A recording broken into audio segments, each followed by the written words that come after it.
Hey guys, what's up? Stephanie, the English coach here from EnglishFulltime.com. In this video, we are going to talk about how to improve your listening skills in English. And the reason I'm making this video is because this is one of the most frequently asked questions that I get. You guys say, Stephanie, I don't understand what's going on. I understand you perfectly, but then when I watch TV shows and movies in English, I have to turn on subtitles because I feel like I don't understand anything. Okay, so we're going to talk about this and how you can improve your listening skills and what some of the reasons might be that you're not understanding other people in English, but you understand me perfectly fine, okay? So to begin, one of the reasons why you understand me so well is because I speak well. I have very good speaking habits because as I was growing up, I competed in speech competitions, poetry competitions. I did public speaking, I did acting classes, I sang in choirs, I sang in jazz groups, okay? There are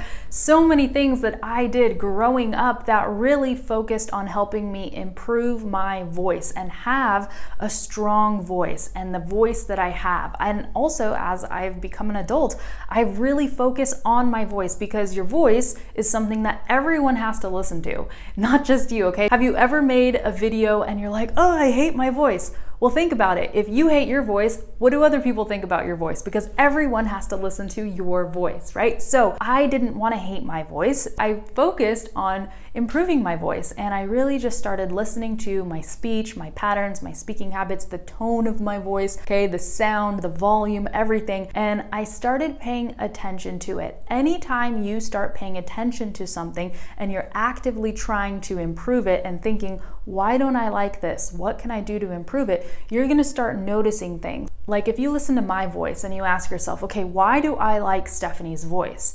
You're gonna be able to identify specific things about my voice that you like. Maybe it's the fact that I go up and I go down when I speak or something like that. And then you're gonna be able to incorporate that, okay? You don't need a teacher or somebody to show you how to do all of these things. You can just identify what it is and then start imitating the way that I speak or the way anybody speaks. Whoever speaks in a way that you like, maybe it's a famous actor or someone on TV, you can analyze their voice. What do you like about it? What do you not like about it? And then you can start to imitate them. So going back to the good speaking habits I was telling you guys about, one of the things that I do is I enunciate and I'm very expressive. So I speak not just with my vocal cords and my tongue and my mouth, but I speak with my eyes, I speak with my facial expressions. I speak in a way that communicates to you and helps make me more understandable. Also the way that I pause when I speak or the words that I emphasize when I speak. All of that helps you focus on what I'm saying and be able to listen to me for a long time. And like I said, I enunciate, I don't mumble, I have good pronunciation habits. Again, these are just things that I learned how to do growing up because of the experiences that I had. I never had a teacher that really, taught me how to do all of this. It just was something that I sort of had to do because of the activities that I was involved in. And I also taught in classrooms for several years, and I don't know if you have experience, presenting in front of huge groups of people, but if you're not entertaining or if you don't speak in a certain way, people will not pay attention to you. And so I have had to learn, basically because of survival, that if I want people to pay attention to my message, I have to deliver it in a way that's gonna hold their attention, right? So just life experience has taught me how to present in certain ways. And this is why I present the way that I do. And not everybody's gonna like it, and that's totally okay. But a lot of you have commented on my videos saying, wow, we understand you. What's going on? Okay, so that's one of the reasons. Now, the other reason you might understand me more than, TV shows and series and stuff like that is because maybe you're more familiar with my accent. I grew up in California, so I speak like the way people speak in California. And this means that if you watch TV shows that are based in the US, a lot of times these shows have my same accent. The people in there speak the way that I speak. So you're just very familiar with my dialect of English, okay, with my way of speaking.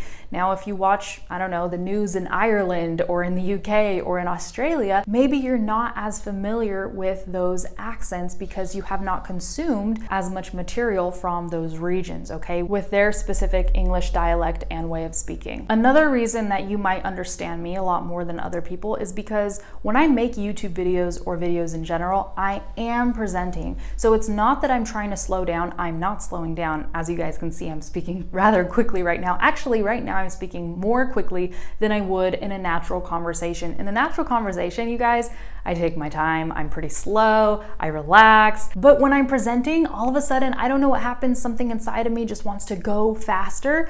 And that might be, you know, me just wanting to keep everyone's attention. But as I go faster, I'm also taking special care to make sure I'm pronouncing words well so you guys can understand me even though I'm speaking faster. And I notice it because when I present in front of a large group for an hour or an hour and a half, oh my gosh, my voice is so sore. And that's when I realize, wow, that I'm really putting a huge effort into the way that I'm speaking so that I can be understood. In natural conversation, I go slower. I don't support my voice as well. So when we say support, we're talking about the volume of the voice, okay? I'm really using my diaphragm and my muscles in my diaphragm to project my voice. And even though I'm the only person in this room right now, I'm speaking in such a way where if someone was, 50 feet away, they would probably still be able to hear me. That's supporting your voice and projecting.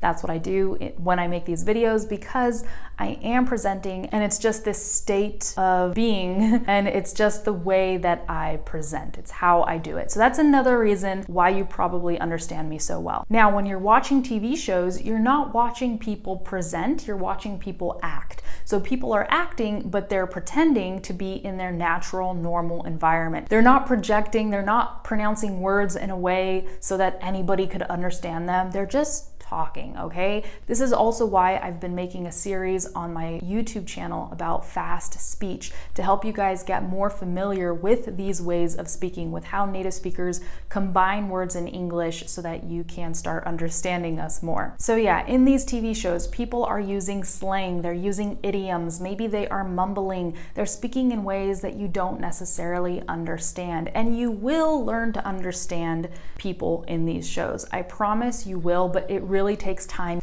You have to consume hours and hours and hours and hours of TV shows over a long period of time, okay? This does not happen in 6 months. It could take a year, it could take 2 years of consuming material like that on a daily basis for you to really start understanding everything that you hear. And then there are always gonna be things that go over your head, okay? When we say go over your head, that means there's always gonna be things that you don't understand. And I'm sure this happens in your native language too. Maybe there's a joke that goes over your head. And so if it happens in your native language, it's also going to happen in English. And the better you get, the more you're going to be able to understand. And the more you expose yourself to English, the more you're going to be able to understand. So now I'm going to share some stories with you to put all of this into perspective. I studied Spanish in Argentina for 6 months. Then I ended up living in Argentina for several years, right? But in high school and college, I studied Spanish, and it was my dream to study Spanish abroad. So I went to Argentina for 6 months, and then I went back to the USA. And when I went back, I was like, oh my gosh, this is so exciting. I studied Spanish in Argentina. My Spanish is probably so good,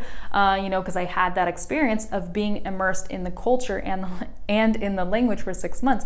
So I go back to the USA and I went to this outdoor market with a friend, and my friend was Mexican, and there were lots of different booths with people selling different items, okay? And I come to this booth and I noticed there was a Hispanic man selling items, and I was like, oh, perfect, this is the perfect opportunity for me to show off, my great Spanish and how good I've gotten, etc. So I asked about a product in Spanish to this Hispanic man, and I said, hi, wow, look at this product, it's beautiful, whatever, how much does it cost? And you know what he said? He was like,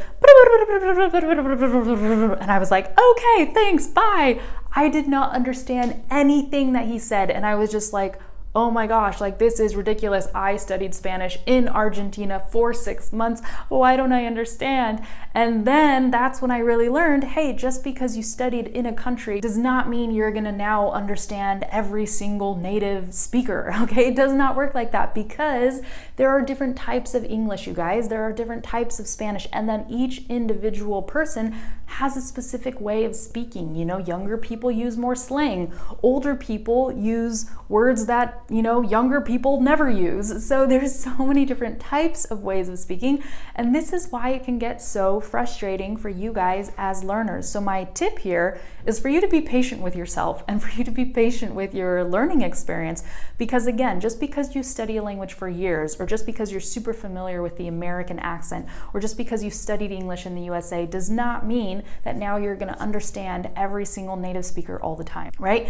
There are some specific comedians in Spanish that I really like, and I watch their shows, and every single time I watch their shows, I'm like, oh my gosh, I've seen this show 5 times, but this is the first time I understand that joke, or the first time I get that joke, or the first time I hear that word. You can listen to the same thing multiple times and pick up something new every single time because you're getting more and more and more familiar with the language as you go. Now, the next thing I want to tell you guys about is how my sister-in-law, Ren's younger sister, okay, my husband's younger sister, how she really improved her English. When we first met, she understood some English, but she really didn't speak it. And then she just watched so much TV in English and she listened to so much music in English that now we can talk in English and have an entire conversation and she understands everything. It's phenomenal. And I'm just like, wow, you've had such an incredible transformation. And I know exactly how she did it because I would see her almost every single day. And every single day she'd be watching TV in English, listening to music in English. And then she would look up the lyrics, read the lyrics, learn the lyrics, and sing the songs. She was extremely involved over a 4-year plus period with English to the point where now she speaks it and she doesn't feel nervous when she speaks it. She doesn't lack confidence or anything. Her pronunciation is not perfect. Sometimes she messes up. Her grammar is not perfect. Sometimes she messes up. But still, that is how she was able to really learn English and improve her listening skills. Again, constant exposure day after day, year after year. Now with that, I want to end by sharing another story, okay? This is the story about a guy I did a private coaching call with back when I did private calls. I do not offer private sessions anymore. But basically, during this call, he was like, Stephanie, I'm so frustrated with my listening skills. What do I have to do to improve? And I was giving him all this advice, like the best possible advice I could give. And then he would repeat himself and he'd say, Stephanie, I'm really struggling with my listening skills. What do I have to do to improve? And so I'd give him more advice and I'd tell him more stories and I'd explain in detail exactly what he had to do. And then he'd say, Stephanie, I'm really struggling with my listening skills. I really just want to know what I have to do. And at that point, I was like, oh my gosh, yeah, you really do struggle with your listening skills because I've explained this to you a million different ways and I've given you the answer. I have the answer and I've given it to you and you're still asking the same question. My mind was blown. I was like, what is wrong with this guy right now? Because he was understanding what I was saying. He really wasn't having trouble understanding me, but he just kept asking the same question because he did not like my answer. That's literally it. He did not like my answer. He did not like what I was telling him. He was looking for a magic solution, and there is no freaking magic solution. I am so sorry to say it, but it needs to be said. There's no magic solution. People are always looking for a quick fix to do this or to do that. Think about the things you have mastered. How long has that taken you? Okay, if you're a doctor or whatever your profession is or whatever you're good at, if you're really good at chess or soccer, I don't care what it is. What are you really good at, right? Think about how long it has taken you to master that skill and to get to that really high level. Now, English is no different. Listening skills, speaking skills are no different. If you really want to master something, you have to go to a really deep level with that subject.